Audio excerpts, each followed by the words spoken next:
Welcome to Life Stories. Today, I'm going to share a personal journey about love, self-discovery, and the courage it takes to walk away from a relationship that no longer serves you. It's a story about realizing your worth and understanding that you deserve more than what you've been settling for. We all go through difficult times, but it's how we grow from them that shapes us. So, let's begin today's story. Don't forget to like, subscribe, and turn on notifications for more life-changing stories. Let's dive in. It was my birthday, and I was sitting in a sterile hospital room, feverishly burning, with the temperature of 102°F, alone. John had promised he'd be there with me. He had promised we'd celebrate together, but somehow, work came first, as it always did. He told me he had an urgent matter to attend to. I didn't make a fuss about it. After all, I trusted him. I believed that once he was done, he'd rush back to me, to make up for the time lost. But as the hours stretched into the night and I remained alone, a new notification on my phone grabbed my attention. It was from Samantha, John's childhood friend. She had posted a picture of herself with him and a giant birthday cake, a picture I would later come to regret seeing. The caption read, "Someone who truly loves you will show up for your birthday, no matter how important their other commitments are." The word stung, though I knew exactly who she was talking about. It was aimed at me. I was his girlfriend, yet there I was, abandoned in a hospital room, and she was celebrating with him. The realization hit me like a cold, harsh wind. I didn't react. I simply left a comment, "Wishing you both all the happiness in the world." My words were calm, yet beneath the surface, I could feel a strange numbness spreading through me. I wasn't angry. I wasn't sad either. I was empty. I had learned to swallow my emotions, to pretend everything was fine, even when it clearly wasn't. Hours passed, and my fever never broke. It lingered, as did the unsettling thoughts in my mind. Was this relationship even worth continuing? Was I just a placeholder, a convenient excuse to appease others, like his mother? It wasn't the first time John had pulled away from me because of Samantha. Each time, he had used the same excuse: "She's like a sister to me. Stop overthinking it." But this time, something inside me had shifted. I felt no anger, no sadness. I just felt tired. When John finally called me, I didn't pick up right away. The words he spoke when I answered were expected.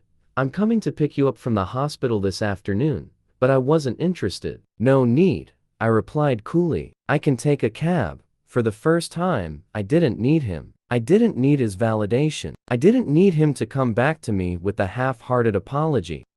I stayed quiet as I packed my things in silence. For the first time, I wasn't waiting for his call, his texts, or his reassurance. I took a cab home, ignoring his attempts to reach me. He wasn't back yet, and I wasn't going to remind him. I cooked myself a simple meal, showered, and went to bed early. There was no more waiting, no more worrying about when he would show up. And when I fell asleep that night, it was the first time in a long while that I felt at peace. The next morning, I woke up to the sound of the door unlocking. John walked in, but I didn't throw myself into his arms like I used to. Instead, I rolled over, lazily, pretending not to care. "You're back," I murmured, indifferent. He stood there for a moment, then sighed. "Samantha had another episode last night. I was worried about her. I had to stay a little longer." "I'm sorry." His voice was full of excuses. "Don't worry," I said, my tone light. "I don't mind a brother taking care of his sister. It's perfectly normal, isn't it?" John's expression faltered. He was taken aback by my calmness, by my lack of anger. "I know I've been neglecting you," he admitted, his voice full of guilt, "but I couldn't care less." "John, you should get some rest," I said, cutting him off. I closed my eyes and shut him out completely. He stood there for a moment, visibly frustrated. This was new for him. He had never seen me like this before. But I had changed. I had stopped waiting for him. The next few days passed in a blur of indifference. He continued to cook for me, though I couldn't bring myself to appreciate it. It was always the same with John. He would go above and beyond for Samantha, yet for me, it was always half-hearted. I pretended to eat the fish he had made for me, though I had never liked it. I knew it was for Samantha, not me. Everything John did now felt like a performance. It was clear that, no matter how hard he tried, I wasn't his priority. I wasn't the one he wanted to take care of. I wasn't the one he wanted to be with. And for the first time, I realized it didn't matter anymore. I was done. This wasn't a sudden decision. It had been building up for months, maybe years. But that day, lying alone in a hospital room, abandoned on my birthday, something inside me broke. It wasn't anger that filled me, but a quiet, deep relief. I wasn't going to beg for his love anymore. As the days went by, something in me had already shifted. John's calls became less frequent, his apologies more hollow. At first, I thought I could convince myself to stay, to keep fighting for a relationship that had once held so much promise. But the more I distanced myself from him, the more I realized how much peace I had found in letting go. For the first time in what felt like forever, I could breathe without wondering where he was or who he was with. One morning, as I walked into work, Susan greeted me with the news I had been avoiding. "Evelyn," she said with a bright smile, "have you considered the transfer to the Manhattan office? You'd be perfect for it. The opportunities there are endless." I paused, letting the idea settle in my mind. Manhattan, the city of dreams. I had always shied away from it, afraid of what it might mean for my relationship with John. I had always told myself I would stay close, not wanting to risk losing him. But now, it didn't matter. I hadn't realized it then, but I was no longer bound by the weight of John's expectations. The fear that once held me back had evaporated, replaced by a newfound sense of freedom. I could feel myself ready to embrace change. "I'm going," I told Susan, the words coming easier than I had anticipated. She looked at me, wide-eyed, as if trying to comprehend the shift that had just occurred. "But Evelyn, what about John? What will he think?" she asked. I smiled, though there was a tinge of sadness in my voice. "I'm not worried about what John thinks anymore. It's time for me to live for me." Later that evening, Lucy called. She was insistent that I come out with her, urging me to forget about everything for a while and let loose. "Come on, Emma," she said. "You've been cooped up for too long. You deserve to have some fun." For once, I agreed. It had been ages since I'd gone out with her. We spent the evening drinking, laughing, and sharing stories. I felt alive again, like the person I used to be before John. The woman who had dreams and ambitions that didn't involve chasing after a man who couldn't make up his mind. By the end of the night, I was sitting at Lucy's apartment, looking at my phone. Dozens of missed calls and messages from John flooded my screen. I didn't immediately call him back. Instead, I just let him wait. Eventually, I dialed his number. "Where the hell have you been?" he demanded, his voice sharp and irritated. "I called you all night. You've never stayed out all night before."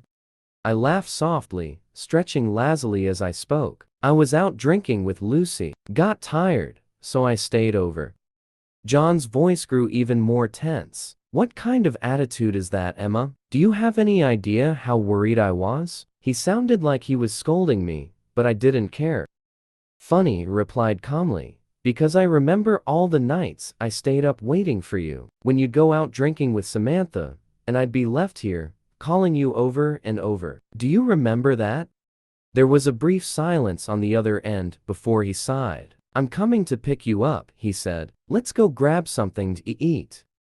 I wasn't in the mood for his company. I didn't need him anymore. I politely declined, pretending like I didn't care about what he was saying. When I stepped outside, his car was still there. I frowned. "I'm fine," I muttered under my breath, but my thoughts were interrupted when I saw Jessica sitting in the front seat.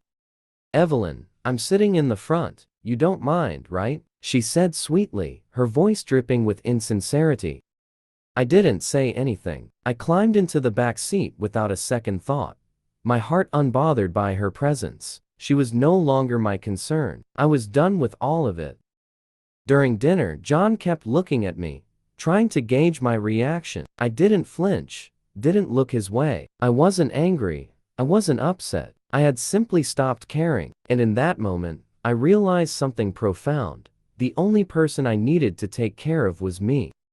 Jessica, as always, tried to make a scene, pulling John's attention away from me. She fawned over him, feigning distress over every little thing. I watched them both, their lives intertwined in a way that no longer included me, and for the first time, it didn't bother me. I wasn't sad. I wasn't frustrated. I felt nothing.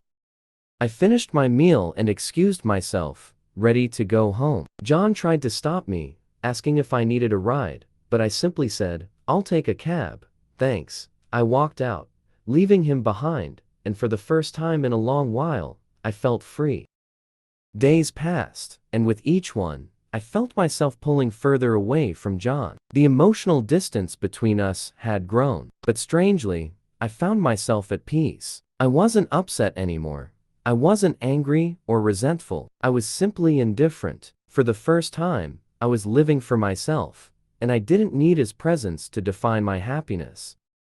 But it wasn't all smooth sailing. There were moments when I couldn't help but reflect on the years I had spent trying to make things work with him. We had built a life together, or at least, I had thought we had. I had dreamed of a future with John, marriage, of stability, but those dreams now seemed hollow and distant. The more I saw him choose Samantha over me, the more I realized that his words were just empty promises. One evening, as I was coming home from work, I received a call from him. It was unexpected, but not unwelcome. "Emma, can we talk?" he asked. His voice was tentative, like he wasn't sure where he stood with me anymore. I sighed, knowing what was coming. It was always the same: apologies, excuses, promises to do better. "I'm sorry," he began. "I know I've been neglecting you. I've been a terrible boyfriend. Please, give me another chance. Let's fix this."